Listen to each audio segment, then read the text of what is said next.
uma sesiqeda kulesikhathi samanje sifisa ukwethula abakhona abayingxenye yalenkonzo yokuphelezela uNkosinathi Mthethwa esimaziyo njengoambassador kodwa esimazi kakhulu njengominister nomunye wabazabalazi benkululeko kulelizwe lakithi.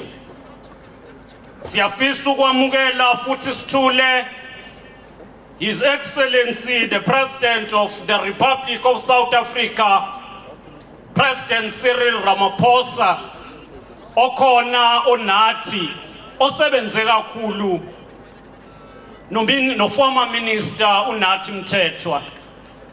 Siyahlonipha samukele umndeni wakwaMthethwa, isikakhulukazi unkosikazi kamfowethu uNathi, udadewethu uMabuthelezi Mthethwa. Samukele yonke imindeni esikakhulukazi umndeni wakaMthethwa nobukhosi bakwaMthethwa obunathi lapha namuhla kwesa kwaMthethwa. Samukele umndeni wakwaButhelezi nobukhosi bakwaButhelezi, inkosi yakwaButhelezi umntwana uZuzifa Buthelezi ukhona la.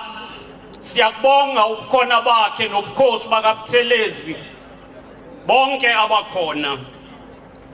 Sifisa ukwamukela uPremier undunankulu walapha kwaZulu Natal ubaba uThami Ntuli. Simukele bonke ominister abakhona, ngokunjalo nondunankulu abakhona abasuka kwamanye ama-provinces. Samukele amanxusa ama-ambassadors ezwe lakithi, ngokunjalo nama-ambassadors amele amanye amazwe kuleli lakithi.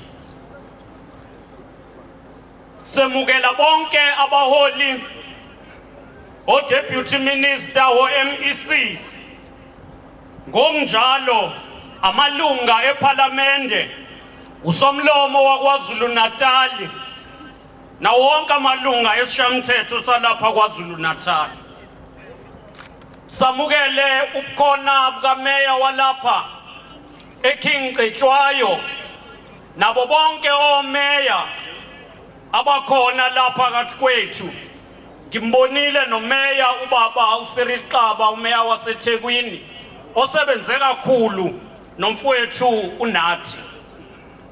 Samukele ngokunjalo ubuholi obukhona, amalunga eNational Executive Committee ye-ANC onke akhona elidwa ngupresident nama-officials, ngokunjalo nobuholi balapha kwaZulu Natal be-ANC bulidwa uBhungane, uComrade uJeff Hadebe noComrade uMabuyakhulu, uComrade uNdiyema, uMike Mabuyakhulu. Simukele zonke inhlaka ze-ANC kuye kuyofika kuma-branches. Samukele amakhansela, mese simukela zonke inhlangano eyikhona esisebenzisana nazo kwiprovince yakaZulu Natal na-national, nazo zonke ikhona ezimelelekile kwimkhandlu, ngokunjalo nakwi-legislature nakuzwelonke.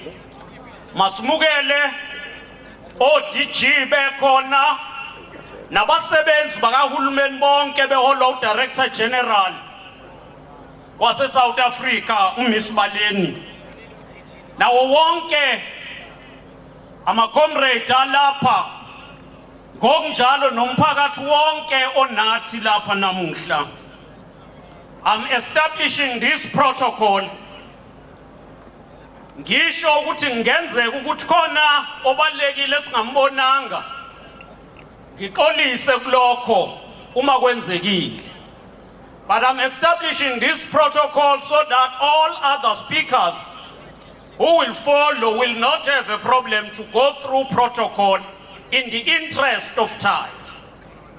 Uma ke siqala namuhla, we will request the Premier of the province to welcome us. Kodwa ukuze sisheshe sizocela undunankulu ebeza ngaphambili ngokunjalo nozolandela ozosithulela umlando kamfowethu nathi uambassador uphumelele kwala naye ebesondela ukuze sikwazi ukushesha. Sethula ke bakwethu undunankulu walapha kwaZulu Natal esimaziyo engumeya waseNkandla engumeya walapha eKing Cetshwayo ongundunankulu walapha ubaba uThami Ntuli. Baba Mphemba masibekele kuwe.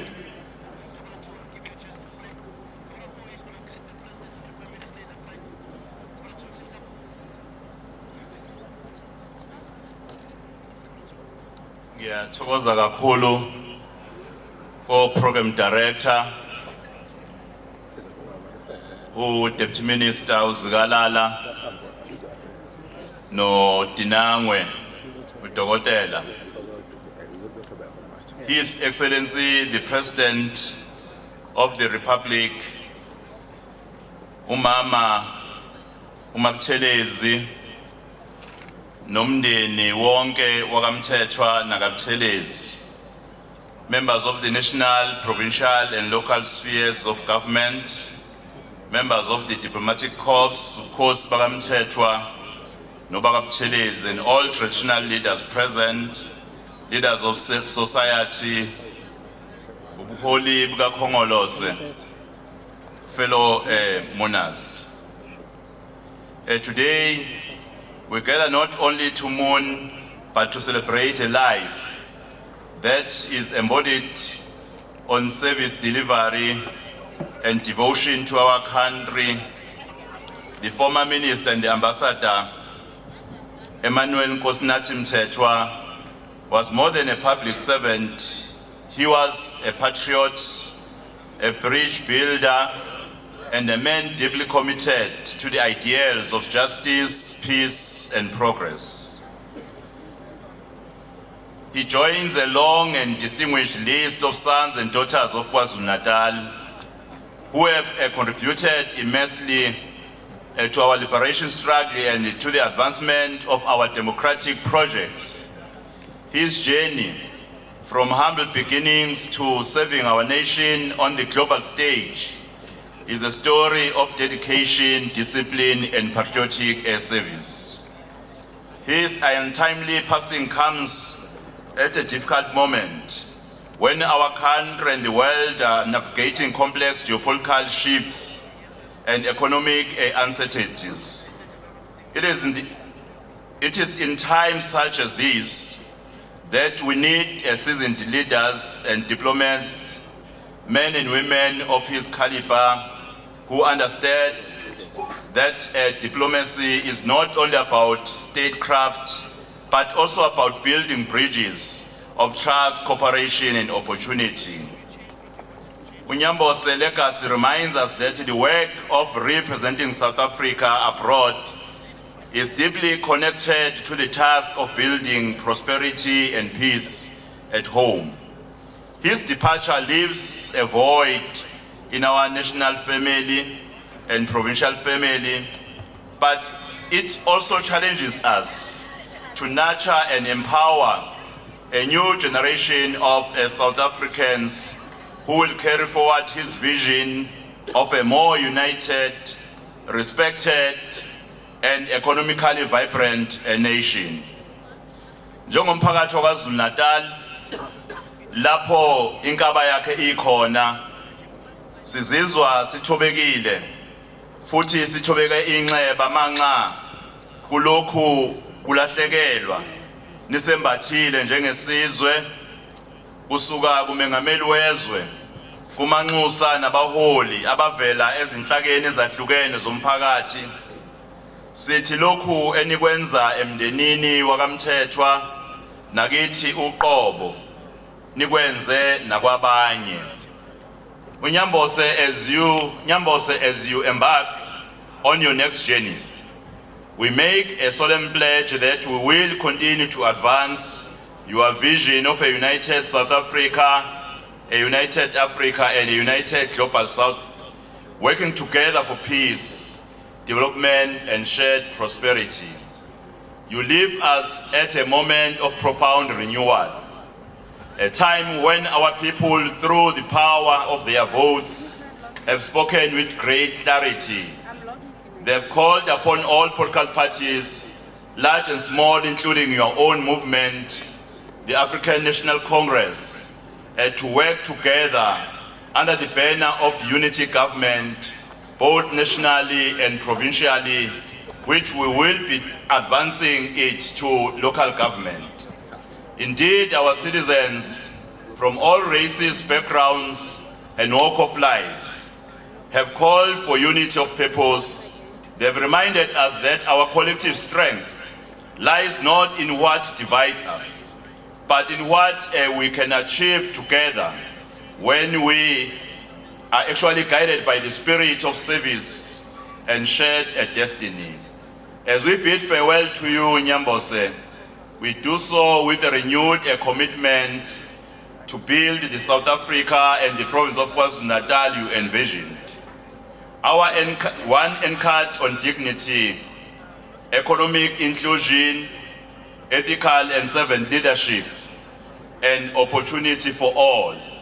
Your legacy will live on in the daily work of unity, or rather uniting our people and move our province and national forward.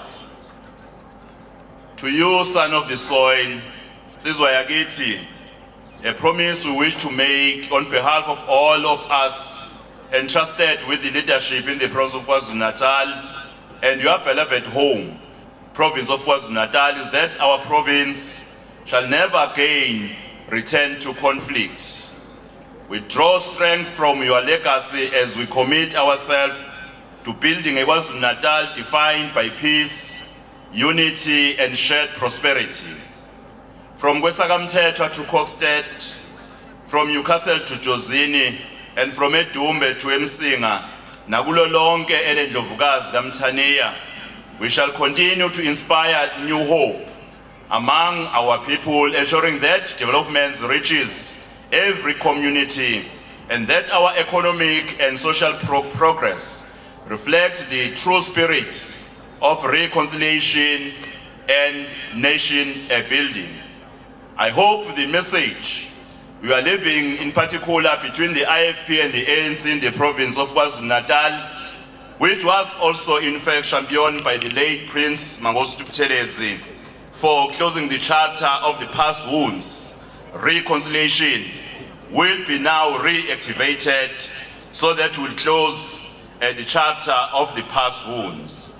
Nyambose, when our Makawe, may your soul rest in peace, knowing that your vision continues to inspire a generation determined to carry the torch of unity, development, and hope. With those words, I wish to not welcome His Excellency the President in his country, but to welcome him to KwaZulu-Natal and the national leadership, international leadership, the leaders from different political formations. Ngimukele zonke izakhamizi zaKwaZulu-Natal, ngiyathokoza. Siyabonga kakhulu kundunankulu Mphemba, siyabonga. Indeed, uNyambose wasebenza kakhulu egqugquzela ukuthula isikakhulukazi ngalezi ayikhathi zama early 90s phakathi kwe-ANC Youth League and Youth Brigade. But wasebenza kakhulu kwakha izakhiwo ze-ANC la kwakunzima kakhulu ukuzakha. Siyabonga ndunankulu. Sizohlabela phambili, we will proceed with the program and we will invite to the stage. But before I do so, let me also acknowledge amakhosi wonke akhona. Yebo akhona amakhosi akwamthethwa, siyabonga, nawo akwabuthelezi. Kodwa khona namanye amakhosi asendlunkulu nabantwana basendlunkulu abanathi siyafisa ukubamukela. Ngokunjalo i-business sector ekhona siyazi ukuthi we have various structures and institutions from national and various chambers even here in KwaZulu-Natal. Siyawamukela, including the KZN Growth Coalition under the leadership of Ubaba Tembe. Onjalo mangcina simukele ama-artists and the whole of the art and culture fraternity abanathi abasebenze kakhulu nomfowethu uNathi.